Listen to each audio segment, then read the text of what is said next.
year. I was down at the legislature.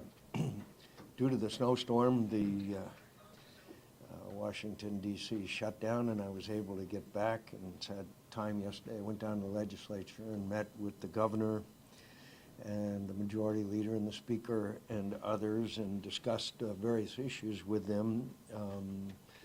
Number one probably issue is the issue of water. We need to have some very tough decisions. I'm glad and pleased at a lot of the coverage that the issue of water has gotten, but we're going to have to make some tough decisions, and the governor has asked Senator Kyle to take a leadership role. He's probably the most knowledgeable man in America on these issues, and Senator Flake and I and members of the House will be working very closely with the legislature. Some very difficult decisions are going to have to be made. Apparently, again this winter, there's a very low snowpack up in Colorado, which means that we will be having a number more difficulties. Tomorrow I'll be going to Prescott for the services honoring the life of a wonderful young woman, Kayla Mueller, and I'm looking forward to that. I'm happy to announce that after a long, hard struggle, we have gotten the funding for the Mojave County fish hatchery, which has been broken for some time. The federal government, Mr. Dan Ash, has agreed to contribute half and half with the Arizona Fish and Wildlife Service, and we can restore the trout hatchery up there. And by the way, it is responsible for about $75 million in economic benefit and about 1.7 thousand jobs. We're looking forward to the road opening down at Tucson International Airport so that Raytheon can expand. Raytheon wants to expand without the road relocation. Then the missile business will go to Alabama. It's a very important step forward and a lot of work we've been doing there. The Loretta Lynch nomination will be coming through for Senate confirmation or non-confirmation. I am steadfastly opposed to her confirmation, not because I don't think she's qualified, but she has stated unequivocally that she thinks that the President of the United States' decisions by rendering executive action on the issue of immigration, she believes they're reasonable and constitutional. They are not. The President's executive action on immigration is clearly unconstitutional. He stated himself 22 times that this action would be unconstitutional. I'm urging all of my colleagues in the Senate to vote against her confirmation until the President of the United States revokes his unconstitutional executive action. As we all know, the Prime Minister of Israel gave a very stirring and probably one of the most powerful speeches ever given to the Congress of the United States. He is, in my view, exactly right. The negotiations between the United States and Iran have gone from Iranians not having a nuclear weapon to a delay in the Iranians having nuclear weapons. Some of it could be as short as a year. It also puts a end date for their requirement to adhere to certain standards on development of nuclear weapons, which means eventually they would have it. The Iranians are on the march throughout the Middle East, whether it be in Lebanon, Syria, Iraq, or Yemen. They are on the move. And in Iraq today, they are fighting alongside some Iraqi troops, but they are also fighting with the Shia militia and arming and training them. This is the same Shia militia that we fought against during the surge. These are the same Iranians whose head is now on the ground there that provided thousands of copper-tipped IEDs that are responsible for at least 1,000 deaths of American servicemen who are fighting there. This is a Faustian bargain, an incredible display of the fecklessness and weakness of American security policy under this president. There is no guarantee that once the Shia take a Sunni city to Crete, that there won't be the same kind of human rights of outrageous acts as has characterized their behavior in the past. So there's a lot going on. The Senate Armed Services Committee will continue to have our hearings, including trying to get to the floor the Detainee Treatment Act, which would prohibit further releases from Guantanamo until such time as the President can assure us that the people who are being released will not return to the fight. We have recent information that a number of other detainees who were released have re-entered the fight and endangered the lives of American servicemen and women. With that, I'd like to respond to any questions you might have.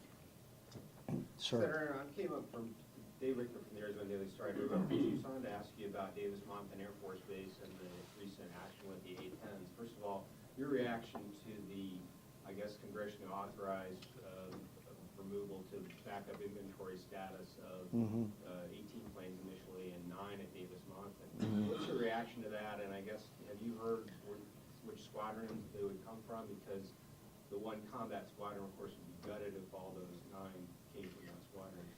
Well, first of all, we will be working hard and most likely reverse that decision in the defense authorization bill.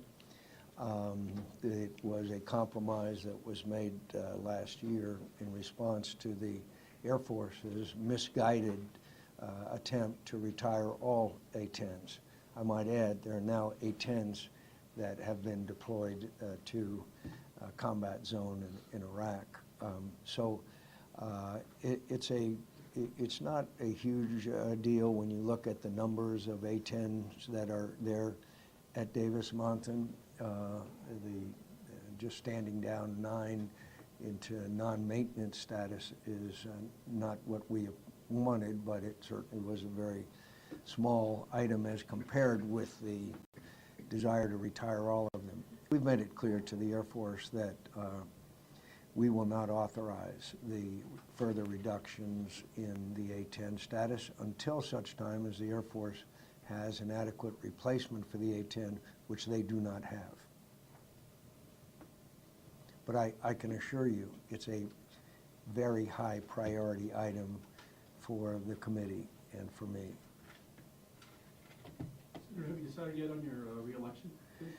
I've been so busy with all of the Armed Services Committee stuff, we haven't had time to really contemplate it. I can assure you that we will announce that, but we're certainly, every indication is that I will be announcing, but I've got to, we have so many issues right now before the Armed Services Committee. I haven't had time to really think a lot about the timing of it. When might be the timing of that? I honestly, I haven't, sometime in the next week or two, I'll sit down with people that are my advisors and make a decision on timing. The Hillary Clinton emails, you criticized her use of the emails, and then we have General David Petraeus, who also used emails recklessly in his case. What do you see as the difference there? Well, first of all, in David Petraeus' case, it was not emails. It was some binders of information that he provided. Ms. Broadwell, I believe the name is, and he was convicted of a misdemeanor. I wonder if former Secretary Clinton will be convicted of a misdemeanor or will plead guilty. But they're two entirely different situations. As I understand, and it hasn't been revealed, only through the media, that General Petraeus gave some information that were in binders and to the woman that was doing his biography. It's not a comparable case to Hillary Clinton. The relationship was uncovered through their use of emails. I guess it's one thing to have it uncovered through their use of email, but I understand it, the misdemeanor was about providing classified But again, information. it was a reckless use of emails in his cases. In his case, it appears. I don't think he's been convicted of a No, he reckless use of emails. What he is pleading to is providing classified information. That's not got anything to do with reckless emails. Reckless emails was how they found out about it, not with the charges that were brought against him. Bram, you're comparing apples and oranges here.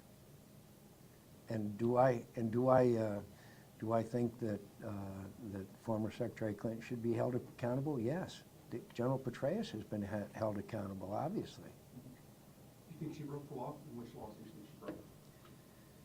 You know, I am not deeply familiar with all of the laws and et cetera, but my information is that in 2009, the laws were tightened and the rules were strengthened, which made it very clear that this kind of activity was prohibited.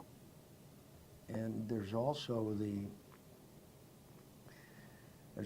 aspect of this that does a Secretary of State, whether it's against the law or not, act appropriately by communicating through private emails information which is clearly official in nature. And I think that is a question that the American people will be asking. If the Supreme Court rules in June as expected, the ruling's expected in June, if they rule that the healthcare exchanges in places like Arizona and other states, which have federal exchanges, are illegal, what should Congress do? I think Congress should act and to make sure that all Americans have access to affordable health care, which is not the case today. And there are a number of proposals out there that we could act on, but first we have to find out what the court decision is. Sometimes the court decision is a very narrow overturning of parts of the law, and sometimes it's extremely broad. But we are working on a number of plans to rapidly act, or act as rapidly as possible if the Supreme Court acts as they do. Do you think those plans would maintain coverage for the people who would lose it? I think we have to maintain the ability to obtain coverage for all Americans. Senator McCain, you've been working to keep banks open in Arizona's border towns. Are you going to continue those efforts, and what's the next step with that? Keep doing what? You've been working to keep banks open in Arizona's border towns, and I understand that you tried to get a committee hearing for that. Are you going to continue those efforts, and what's your next step? We will continue to try to expand ports of entry. The backups on both sides of the border is a hindrance to our economy, especially in Nogales. Port of entry is a very significant choke point, but so is San Luis and others. And so we are going to continue to work to try to get the funding for the expansion of our ports of entry. The state of Arizona does more business with Mexico than Mexico does with Spain. And as we see a recovering and stronger Mexican economy, our emphasis has got to be to facilitate border crossings. And by the way, they are doing the same thing in Texas. And the Texans would like to see more of that traffic diverted to Texas rather than Arizona. You know, they're a bunch of jerks anyway. So we need to expand our ports of entry.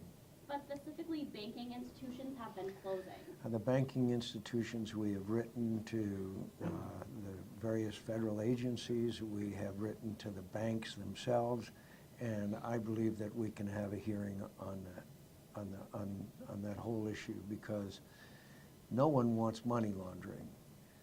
But for the major financial institutions in America to address the problem by shutting down the ability of ordinary citizens to get financial services that people throughout the rest of the country get is unfair.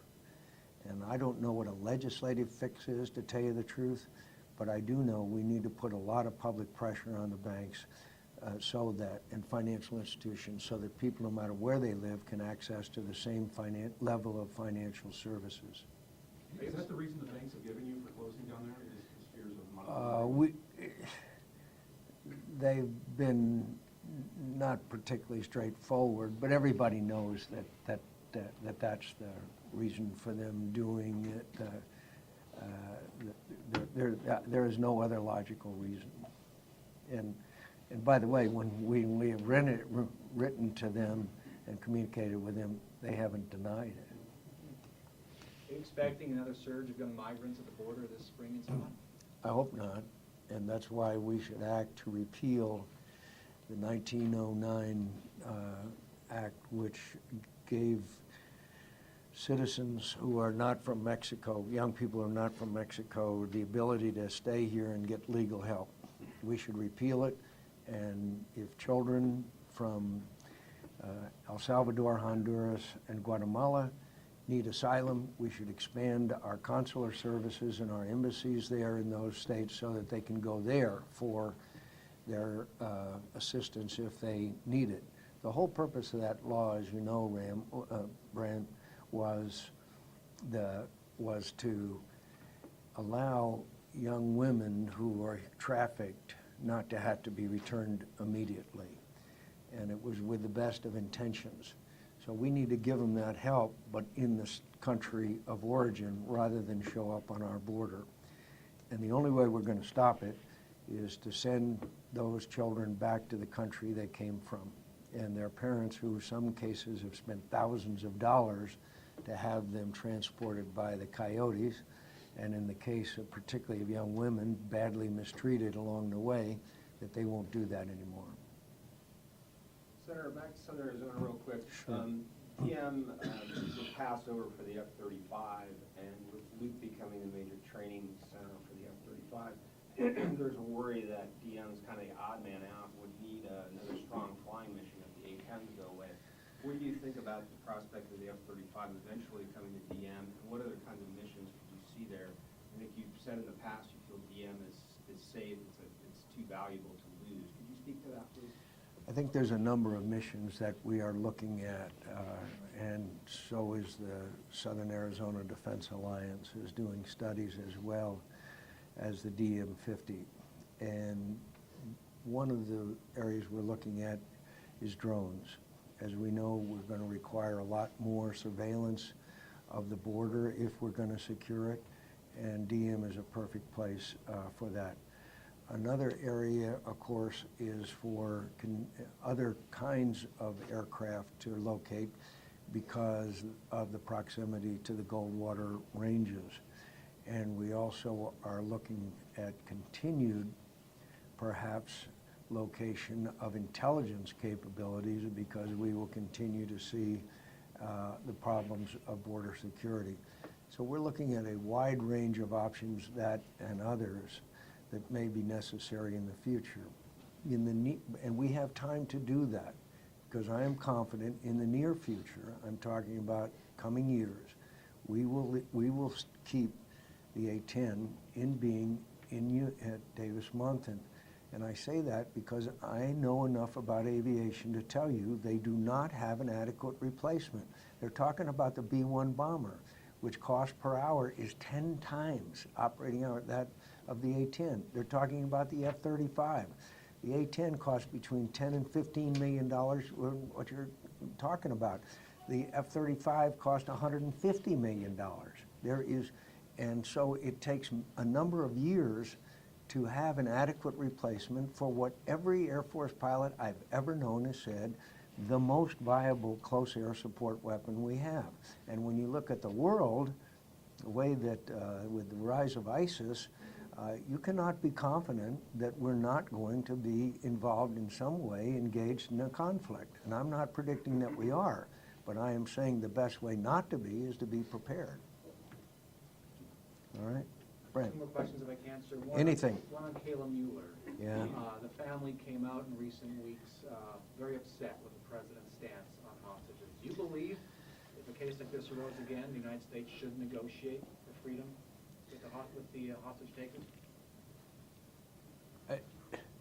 Obviously, all of us are conflicted on this issue because our hearts tell us that we should do what and pay whatever's necessary. But our heads tell us that if it is well known that the terrorists are going to be able to make a lot of money by kidnapping Americans, it serves as an encouragement. Now, where I do agree wholeheartedly is that this president decided to ransom Sergeant Bergdahl, and ransomed him with 5 of the most dangerous Taliban that we were holding, and yet at the same time was not willing to try to negotiate for Kayla Mueller. Now that, to me, is a double standard. Last question on pure self-interest, our station's self-interest. NBC's bringing back boxing on Saturday night. You gonna watch? Absolutely. As you may know, I was a very mediocre boxer in high school at the Naval Academy, and so I'm a great fan of the sweet science. Grantland Rice called it the sweet science, and Damon Runyon called it the red light district of sports, and frankly, it has been both. So I certainly am looking forward to it. What's your dream matchup? What's May 2nd? May 2nd. What's your dream matchup in a boxing match? With me and Not you. Well, maybe you. Any senators who want to take on? Harry Reid. Harry Reid was an amateur boxer. He and I are always ready to go. Actually, it's a small.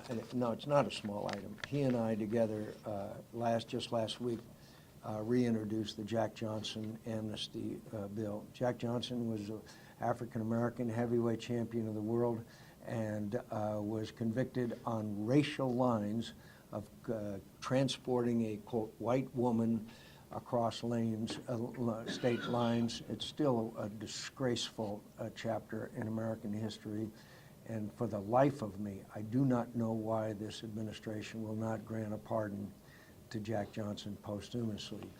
No, I think this Pacquiao Mayweather fight is going to be one of the classics. I really do. That's a fight we've all been waiting for 10 or 15 years.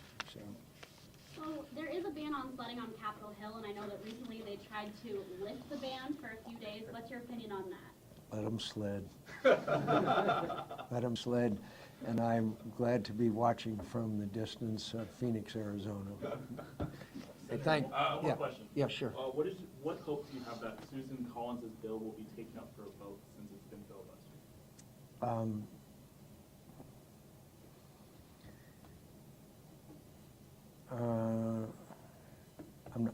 I think that the issue now of the Department of Homeland Security has been resolved, at least until September. So it will probably not be necessary to do so. We have a budget coming up that's going to have to be voted on and is going to be very tough. But as far as the Department of Homeland Security is concerned, the funding won't expire until the end of September, along with every other agency of government. So Susan Collins' bill, if that's the one you're talking about, is not necessary. Is that the bill you're talking about? And again, I didn't agree. Well, I agreed that the president acted unconstitutionally, but it does require 60 votes in the United States Senate. We only have 54. But that's why we now have the constitutional authority to advise and consent on nominations. And Loretta Lynch may be very well qualified, but she endorsed what the president himself 22 times said was unconstitutional, and that is to act on immigration issues this way with an executive order. And we have to send a message to the president that we will not agree to his nominees who endorse his unconstitutional behavior. What do you think of the latest on the Ukraine, in your opinion? I've predicted exactly what was going to happen since this began. And now what is going to happen is there's a phony ceasefire. The Putin and the, quote, separatists will consolidate their positions around Donetsk, and then there will be renewed fighting around Mariupol over time, and Vladimir Putin will take Mariupol. Why? Because he needs the land bridge to Crimea. And then he will figure out what his profit and loss is. He'll put pressure on Moldova. He's already putting pressure on the Baltic countries, and he will, unless he understands that there is much greater loss to his activities than is the case today, he will continue to practice aggression. Boris Nemtsov and I knew each other very well. He was in my office about 6 months ago, and at the time I said, I very much worry about your safety. I think they may try to kill you. He said, I believe that that's the case, but I have to go back because of the love I have of my country. One more Senator, thing have you about- talked to the Mueller family? Pardon me? Have you talked to the Mueller family? Oh, sure. recently? Oh, yeah. Is there anything new on their, No, I'm going up there tomorrow. I'll see them again, and I'm going to speak at the service. But you know, they're a family in mourning. But I must tell you, the letter that she wrote, and I said this last time we were together, every American should read the letter that Kayla wrote to her family. It is perhaps one of the most moving things that I have ever read in my life, and I hope that our producers who produce these shows, if you carry anything, and that is to urge our citizens to read the letter that Kayla wrote, because all of us will be extremely proud, along with being extremely sad. thank you, Senator. One more thing about the Hillary emails. Yep. Do you personally send emails, and how do you go about doing it? As you know, I am a very placid, unemotional individual. And so I am always worried about what I might write or say in an emotional moment, seriously. And so I don't email. I tweet, but I don't email because I really worry about, at the moment, emailing something to somebody in anger or like that, that they don't disappear into the ether, and I can communicate with people in other ways. So no, I don't email, and I'm very happy that I don't. When someone has to receive an email from you, your Yeah. office, Yeah. do you dictate it to somebody and they send it out, or? Well, what usually happens, we go over it together. You know, they'll usually do a draft, and we'll do over it, and then we'll send it out. But these are not, you know, a response at the moment or something. These are emails that we are usually informational. But personally, I don't do it without full consultation and with. Do you have someone else look at your tweets before you send them out? Well, what we do is I have my press person, and we sit down with whoever is relevant on my staff to the issue, and I say, here's what I think we ought to tweet. What do you think? And we go back and forth, and then I usually in consultation with other people on my staff. I'll ask it, what tweet or email has been rejected and why? Well, I haven't had one rejected, but let me tell you, about 2 years ago, I sent out a tweet that, actually it's been now about 3 years ago, I sent out a tweet that said, Dear Vlad, and my buddy Vladimir, I said, Dear Vlad, the Arab Spring is coming to a neighborhood near you. I received in return literally hundreds of tweets in Russian. So I called over to the Library of Congress, and a guy came over and translated some of them for me. The Russian language is a very rich language. It's very rich with obscenities. I think nearly all of them were contained in the tweets back that I got from pals of Vladimir Putin. So, and as you know, he and I have a special relationship since he sanctioned me. Cindy and I cannot go to Siberia again this spring, and so I still do get quite a number of tweets in Russian, and I don't bother to have them translated. I'm pretty cognizant of what they say. So anyway, All right. Hey, thanks for coming in, guys. Thanks a lot. Thank you There's for a lot that. going Thank on. you. I don't usually do a lot of these, as you know, but there's so much going on, I thought maybe we would chat. Thanks again. Thank you, sir. Thank you.